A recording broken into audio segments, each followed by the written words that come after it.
Okay, ఒక agenda clarity. Media మిత్రులకు నమస్కారం. ఈ నెల 19న నంద్యాలలో జరిగే బహుజన ఉద్యోగుల న్యాయ బెయిల్ జయప్రదం చేయమని బహుజన ఉద్యోగస్తుల్ని, ప్రొఫెషనల్స్ అంటే న్యాయవాదులు, డాక్టర్లు, ఇంజనీర్లు, సాఫ్ట్వేర్ నిపుణులు, చార్టెడ్ అకౌంట్స్, ఇతర వ్యాపార వర్గాలకు చెందినటువంటి బహుజన మిత్రుల్ని నంద్యాలలో జరిగే గోల్డెన్ ఫంక్షన్ హాల్ సభా వేదిక. ఈ కార్యక్రమం యొక్క ప్రధాన ఉద్దేశం రాష్ట్రంలో జరుగుతున్నటువంటి రాజకీయాల్లో బలవుతున్నది ఎవరు? 2014 నుంచి ఇప్పటి వరకు ఆంధ్రప్రదేశ్లో బలహీన వర్గాలకు చెందిన దళిత, గిరిజన సామాజిక వర్గాలకు చెందినటువంటి ఉద్యోగస్తుల్ని వేధిస్తున్నటువంటి ప్రభుత్వాలు. ఈరోజు రాష్ట్ర వ్యాప్తంగా బహుజన ఉద్యోగులకు ఎవరికి ఏమి అన్యాయం జరిగినా రిజర్వేషన్ల పరిరక్షణ సమితి సంపూర్ణమైనటువంటి మద్దతిస్తూ వారి యొక్క సమస్య పరిష్కారానికి ముందుంటుందని ఈ మీడియా సమక్షంలో తెలియజేస్తూ, రెండవది, ఇప్పటి వరకు వివిధ కారణాల చేత తెలుగుదేశం పార్టీ అధికారంలో ఉంటే ఒక సామాజిక వర్గం లబ్ధి జరుగుతూ ఉంది, వైఎస్ఆర్సీపీ అధికారంలో ఉంటే ఇంకొక సామాజిక వర్గం లబ్ధి జరుగుతూ ఉంది. ఒక ప్రభుత్వ ఉద్యోగానికి ఈ కులాలు ప్రాధాన్యత ఎందుకు ఏర్పడింది? నిజంగా అవినీతి అనేటువంటిది ఎవరు చేసినా వారిని శిక్షించాల్సినటువంటి బాధ్యత ప్రభుత్వాలు తీసుకోవాలి. కానీ ఇక్కడ ముఖ్యమంత్రి ఏ సామాజిక వర్గానికి చెందిన వాడైతే ఆ సామాజిక వర్గం వారు తప్పు చేసిన వారికి పనిష్మెంట్ లేదు. ఐఏఎస్, ఐపీఎస్ అధికారులు మొదలుకొని కింది స్థాయి జూనియర్ అసిస్టెంట్ వరకు కేవలం దళితులు, బలహీన వర్గాలు, గిరిజనులు, అక్కడక్కడ మైనార్టీ ఉద్యోగులు మాత్రమే బలవుతున్నారు. ఈ విధానానికి స్వస్తి చెప్పకపోతే ఈ రాష్ట్ర ప్రభుత్వం కానీ లేదా ప్రతిపక్ష పార్టీల యొక్క మనుగడ ప్రశ్నార్థకమవుతుందని చెప్పి హెచ్చరిస్తా ఉన్నాం. ఇక రెండవది, రాష్ట్ర వ్యాప్తంగా కావచ్చు, దేశవ్యాప్తంగా కావచ్చు, ప్రధాన అజెండా ఏమంటే దేశవ్యాప్తంగా 56% ఉన్నటువంటి బలహీన వర్గాలకు ఇప్పటి వరకు చట్టసభల్లో రిజర్వేషన్లు లేవు.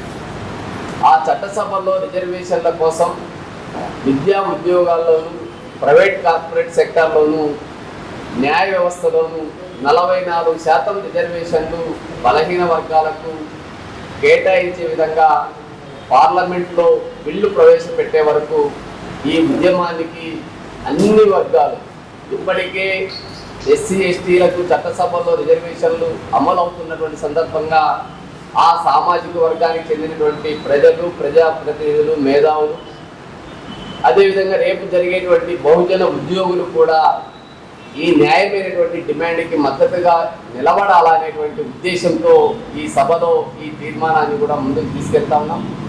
ఇంకా రెండవది, ప్రజలందరికీ ఈరోజు దేశవ్యాప్తంగా 2014 నుంచి 98,000 ప్రభుత్వ పాఠశాలలను మూతవేయడం జరిగింది.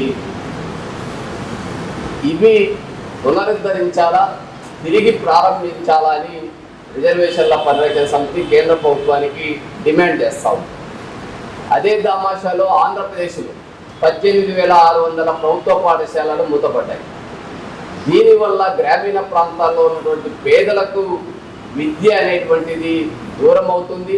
ప్రైవేట్ కార్పొరేట్ శక్తులకు విద్యను వ్యాపారం చేయడానికి ప్రభుత్వం విద్యా వ్యవస్థను నాశనం చేస్తూ ఉంటే కారణం ఎవరు?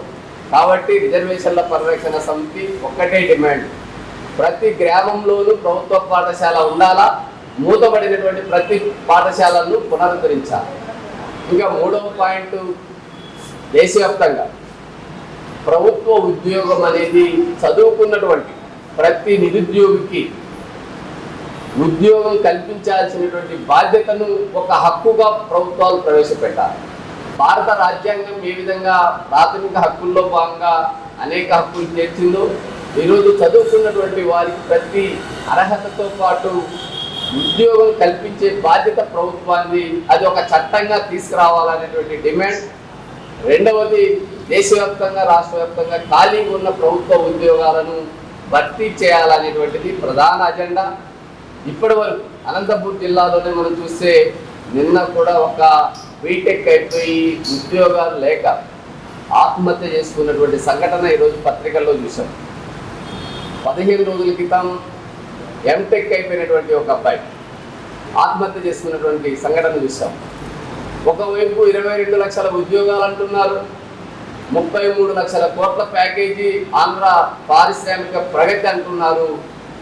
ఈ విధంగా బీటెక్ ఎంటెక్ చదివినటువంటి బీఎడ్ అయిపోయిన, ఎంఎస్సి బీఎడ్ అయిపోయిన, ఎంఏ బీఎడ్ అయిపోయిన వారు ఆత్మహత్యలు చేసుకుంటా ఉంటే ఈ పాలకులకు అవి కల్పించడం లేదా అని చెప్పి దేశంలో రైతుల ఆత్మహత్యలు మొదటి స్థానంలో ఉంటే, రెండవ స్థానంలో విద్యార్థుల ఆత్మహత్యలు, ఉద్యోగాలు లేక నిరుద్యోగ ఆత్మహత్యలు చోటు చేసుకోవడం అనేటువంటిది చాలా బాధాకరమైన విషయం. ఏ నిరుద్యోగి ఉద్యోగం రాలేదని ఆత్మహత్యల వైపు వెళ్ళొద్దని అని చెప్పి వారికి అండగా నిలబడడానికి చనిపోయినటువంటి కుటుంబాలకు 50 లక్షల రూపాయలు ఎవరైతే నిరుద్యోగులు ఆత్మహత్యలు చేస్తున్నారో ఆ కుటుంబానికి ఆ ప్రభుత్వాలు చెల్లించేటువంటి బాధ్యతను తీసుకోవాలని చెప్పి రిజర్వేషన్ల పరిరక్షణ సమితి డిమాండ్ చేస్తూ ఉంది. ఈరోజు వీటితో పాటు న్యాయ వ్యవస్థలు, భారత రాజ్యాంగం ప్రకారం రిజర్వేషన్లు అనేటువంటివి ఎస్సీ ఎస్టీలకు, ఓబీసీలకు ఈ దేశంలో విద్యా ఉద్యోగాల్లోనూ చట్టసభల్లో అమలు అవుతుంది. ఇప్పటికీ ఈ దేశ జనాభాలో 83% ఉన్నటువంటి ప్రజలకు న్యాయ వ్యవస్థలో రిజర్వేషన్లు లేకపోతే, ఈరోజు 38 మంది సుప్రీంకోర్టు జడ్జిలు ఉంటే ఏ ఒక్క దళితుడు కానీ ఒక బలహీన వర్గాల వారు ఆ స్థానంలో కూర్చోవడానికి అర్హులు కాదా? అదేవిధంగా దేశవ్యాప్తంగా దాదాపు 22 హైకోర్టులు పనిచేస్తూ ఉంటే ఏ ఒక్క జడ్జి కానీ, హైకోర్టు న్యాయమూర్తులు కానీ బలహీన వర్గాలకు సంబంధించిన వారు, దళితులకు సంబంధించిన వారు, గిరిజనులకు సంబంధించిన వారు లేకపోవడం అనేటువంటిది రాజ్యాంగ విరుద్ధంగా న్యాయ వ్యవస్థలోనే రిజర్వేషన్లు అమలు చేయకపోతే ఈ దేశంలో మెజారిటీ ప్రజలకు న్యాయం ఎక్కడ జరుగుతూ ఉందో, అందుకే రిజర్వేషన్ల పరిరక్షణ సమితి బహుజన ఉద్యోగుల న్యాయబేరీ డిమాండ్ ద్వారా దేశంలో అత్యున్నతమైనటువంటి న్యాయ వ్యవస్థ ఏదైతే ఉందో, హైకోర్టు న్యాయమూర్తుల నియామకాల్లోనూ సుప్రీంకోర్టు న్యాయమూర్తుల నియామకాల్లో రిజర్వేషన్లను కంపల్సరీగా అమలు చేయాలని చెప్పి డిమాండ్ చేస్తున్నాం. ఇంకా జనాభా దామాషా ప్రకారం ఈరోజు ప్రతి రంగంలోనూ జనాభా పెరుగుతూ ఉంది, కానీ అవకాశాలు ఎక్కడా లేవు. ఎవరైతే అధికారంలో ఉన్నారో వారి చేతుల్లోనే మొత్తం ప్రకృతి వనరులు వారి చేతుల్లో ఉన్నాయి, పారిశ్రామిక ప్రగతి వారి చేతుల్లో ఉంది, మీడియా వారి చేతుల్లో ఉంది, సినీ పరిశ్రమ వారి చేతుల్లో ఉంది, కార్పొరేట్ వ్యవస్థలు వారి చేతుల్లో ఉన్నాయి. భారత రాజ్యాంగం ప్రకారం ప్రతి పౌరునికి ఒక ప్రభుత్వం కేటాయించేటువంటి ఒక 10 రూపాయలు ఆర్థిక శాఖ నుంచి ఖర్చు పెట్టినా, లేదా ఆ కంపెనీలకు భూములు కేటాయించిన, ఆ కంపెనీలకు ఉచితంగా విద్యుత్ ఇచ్చిన, ఉచితంగా నీటిని అందించిన ప్రజల హక్కు అనేది ఉంటుంది, ప్రజల భాగస్వామ్యం ఉంటుంది. ఈరోజు కార్పొరేట్ పాలసీలో ఎంతమంది దళితులు ఉన్నారు? దేశవ్యాప్తంగా 500 కంపెనీలు, వారి సంపద 365 లక్షల కోట్లు అయితే 500 కంపెనీల్లో ఒక దళితుడు లేడు, ఒక బలహీన వర్గాలు లేడు, ఒక మైనార్టీ లేడు, ఒక గిరిజనుడు లేడు. అంటే ఈ దేశ జనాభాలో 87% ఉన్నటువంటి బహుజనులకు దేశ సంపదలో 90% వారు హస్తగతం చేసుకున్న చోట అభివృద్ధిలో వారి వాటా లేకపోతే ఈ దేశ ప్రజలు ఏ విధంగా అభివృద్ధి చెందుతారో, ఈ దేశం ఏ విధంగా అభివృద్ధి చెందుతుందో ఈ దేశాన్ని పరిపాలించేటువంటి పాలకులు సమాధానం చెప్పాలా? ఎవరికి మీరు కేటాయిస్తున్నారు?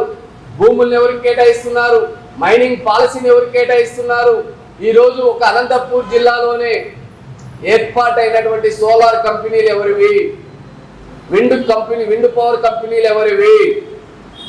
కియా లాంటి కంపెనీని మనం స్వాగతిస్తాం, కానీ దాని నుంచి లబ్ధి పొందుతున్నది ఎవరు? ఇలా చెప్పుకుంటూ పోతే లక్షల ఎకరాల భూములు దళితులవి, గిరిజనులవి, బలహీన వర్గాలవి మాత్రమే సమీకరించి కార్పొరేట్ వ్యక్తులకి, ఆ పార్టీలకు ఎవరైతే కమిషన్లు ఇస్తారో వారికి అప్పగించారు. భూమి లేకుండా రోడ్ల మీద పడింది. బలహీన వర్గాలు, దళితులు, గిరిజనులు లబ్ధి పొందుతున్నది మాత్రం అగ్ర కులాలకు చెందినటువంటి కార్పొరేట్ వ్యక్తులకు దళాలుగా పనిచేస్తున్నటువంటి సామాజిక న్యాయం రాజ్యాంగపరంగా పరిపాలన చేస్తామని వాగ్దానం చేసినటువంటి రాజకీయ పార్టీలను ఏర్పాటు చేసుకొని ప్రజల్ని చిన్నాభిన్నం చేస్తున్నటువంటి వీరు కేవలం దళారి పాత్ర పోషిస్తా ఉన్నారు. ముఖ్యమంత్రులు దళారులుగా వ్యవహరిస్తున్నారు, మంత్రులు దళారులుగా వ్యవహరిస్తున్నారు, ఎమ్మెల్యేలు, ఎంపీలు, ఎమ్మెల్సీలు దళారులుగా వ్యవహరిస్తున్నారు.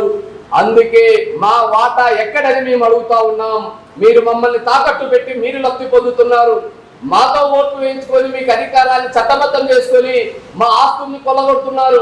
మాకు విద్య లేకుండా చేస్తున్నారు, వైద్యం లేకుండా చేస్తున్నారు. ఇవన్నిట్లో కూడా వాటా మాకు కావాలని చెప్పి రిజర్వేషన్ల పరిరక్షణ సమితి బహుజన ఉద్యోగుల న్యాయబేరిలో అజెండాగా పెట్టబోతుంది. వీటి కోసం బహుజన ఉద్యోగులకి అండగా ఉంటూ రేపు జరిగేటువంటి సామాజిక చైతన్యంలో ప్రజలకు పాలకులకు మధ్యస్థులుగా ఈ మేధావర్గం, ఎందుకంటే ఉద్యోగస్తులు ఎవరి దయాదాక్షణ్యాల మీద ఆధారపడి అడుక్కోవాల్సినటువంటి అవసరం లేదు. ప్రభుత్వ కార్యాలయాల్లో వివిధ శాఖల్లో మీరు పనిచేస్తున్నటువంటి వారు మీరు నిజాయితీగా మీ కింది సామాజిక వర్గానికి, మీ తోటి సామాజిక వర్గానికి సహాయం చేస్తూ నిన్ను ఇబ్బంది పెడుతున్నటువంటి పాలకులకు ప్రశ్నించేటువంటి వేదికగా రిజర్వేషన్ల పరిరక్షణ సమితి మీ ముందుకు వస్తోంది. ఈ అజెండాని బలపరిచి భవిష్యత్తులో ఈ వర్గాల డాక్టర్ బిఆర్ అంబేద్కర్ గారు కలలుగన్నటువంటి భారతదేశ ప్రజలకు సామాజిక, ఆర్థిక, రాజకీయ సమన్వయం జరిగినప్పుడే ఈ దేశం అభివృద్ధి చెందుతుంది అని ఏదైతే చెప్పారో అది 1950 నుంచి ఇప్పటి వరకు భారత రాజ్యాంగంకి పరిమితం అయిపోయింది. నాయకులు ప్రమాణం చేయడానికి రాజ్యాంగం ఉపయోగపడతా ఉంది. రాజ్యాంగంలో మొదటి పేజీలో ప్రియాంబుల్లో పీఠికలో ఉన్నటువంటి అంశాన్ని మాత్రం ఎక్కడే గాని అమలు చేసినటువంటి చరిత్ర లేదు. దానికోసం ఈరోజు గ్రామ స్థాయి నుంచి పార్లమెంటు వరకు ఈ డిమాండ్స్ను ముందుకు తీసుకెళ్తూ ఉద్యోగుల మధ్య ఐక్యత తీసుకొస్తూ ప్రధానంగా ఈరోజు ఉద్యోగస్తులు ఎదుర్కొంటున్నటువంటి సమస్య, ఒకవైపు పిఆర్సీ కోసం ప్రతి 5 సంవత్సరాలకు ఏర్పాటు చేయాల్సినటువంటి పిఆర్సీ కమిటీ వేయలేదు. ఉద్యోగస్తులకు ప్రతి సంవత్సరం 2 డిఏలు ఇవ్వాల్సినటువంటి ప్రభుత్వం డిఏలు ఇవ్వడం లేదు. మరొక వైపు రిటైర్ అయినటువంటి పెన్షనర్స్ కి, రిటైర్డ్ అయినటువంటి ఉద్యోగస్తులకి ఏ రోజైతే రిటైర్ అవుతారో ఆ రోజే మొత్తం బెనిఫిట్స్ వారికి ఇవ్వాల్సినటువంటి బకాయిలు చెల్లించేటువంటి పాలసీ ప్రభుత్వాలు అమలు చేసేటివి. కానీ ప్రాంతీయ పార్టీలు వచ్చిన తర్వాత అది వైఎస్ఆర్ అయినా టీడీపీ అయినా రెండే దొందు అనేవి చందంగా ఉద్యోగస్తుల జీవితాలతో చెలగాట మారుతా ఉన్నాయి. ఇంకా అతి ముఖ్యమైనది, ఒకవైపు ప్రభుత్వ ఉద్యోగాలు ప్రతి సంవత్సరం జాబ్ క్యాలెండర్ అని చెప్పి ప్రకటించినటువంటి కూటమి ప్రభుత్వం 3 లక్షలకు పైబడే హౌస్ సోర్సింగ్ ఉద్యోగస్తులతో ప్రభుత్వ ఉద్యోగాలు భర్తీ చేసి వారికి కూడా వేతనాలు ఇవ్వకుండా 3-4 నెలలైనా అవుట్ సోర్సింగ్ పేరుతో మినిమం వేజెస్ అనేటువంటిది అక్కడ అమలు చేయకోకుండా కేవలం వాళ్ళ ఇళ్లలో ఏ విధంగా పనికి పెట్టుకుంటారో ఆ విధంగా వివిధ ప్రభుత్వ శాఖల్లో తమకు అనుకూలమైనటువంటి ఏజెన్సీలను పెట్టుకొని లక్షల సంఖ్యలో చదువుకున్నటువంటి యువతకి అవుట్ సోర్సింగ్ పేరుతో ఉద్యోగాలు ఇస్తున్నారు. అది తప్పు. సుప్రీంకోర్టు జడ్జిమెంట్ ప్రకారం ప్రతి అవుట్ సోర్సింగ్ ఉద్యోగికి, ప్రతి అర్హత కలిగినటువంటి ఉద్యోగికి మినిమం టైం స్కేల్ అనేటువంటిది, కనీస వేతన చట్టం అనేటువంటిది అమలు చేయాలని చెప్పి రాష్ట్ర వ్యాప్తంగా ఈ అవుట్ సోర్సింగ్ ఉద్యోగుల పక్షాన మాట్లాడుతూ, అదేవిధంగా కాంట్రాక్ట్ టైం స్కేల్ సంబంధించినటువంటి ఉద్యోగస్తులు 2,60,000 మంది పైబడి రాష్ట్రంలో ఉన్నారు. అంటే ప్రభుత్వ ఉద్యోగాల్లో 6 లక్షల మంది ఎలాంటి ఉద్యోగ భద్రత లేకుండా గాలికి ఊడిపోయే విధంగా, వారు చనిపోతే ప్రభుత్వ సర్వీసులో ఉన్న ఉద్యోగికి ఒక రూల్ వస్తుంది, కానీ కాంట్రాక్ట్ అవుట్సోర్స్ ఉద్యోగస్తులు ఏదైనా ప్రమాదవశాత్తు లేదా అనారోగ్యరీత్యా ఏదైనా చనిపోతే ఆ కుటుంబం వీధిన పడేటువంటి పరిస్థితి ఉంది. ఈ విధంగా ఈ పాలసీని తీసుకొచ్చింది చంద్రబాబు నాయుడు గారు. దాన్ని రద్దు చేయాల్సినటువంటి బాధ్యత కూడా చంద్రబాబు నాయుడు గారు చేపట్టాలని చెప్పి 2026 అంటే 1999లో ఈ పాలసీని తీసుకొచ్చి రాష్ట్ర ప్రభుత్వ ఉద్యోగాల్లో దేశంలో ఎక్కడా లేని చట్టాన్ని కాంట్రాక్ట్ విధానాన్ని, అవుట్ సోర్సింగ్ విధానాన్ని ప్రవేశపెట్టి రిజర్వేషన్ వర్గాలకు, దళితులకు, గిరిజనులకు, బలహీన వర్గాలకు ఉద్యోగాలు, రెగ్యులర్ ఉద్యోగాలు ఉంటే వారంతా ఉద్యోగ భద్రత ఉండేది, ప్రభుత్వ ఉద్యోగ వారు రక్షణ పొందే అవకాశం ఉండేది.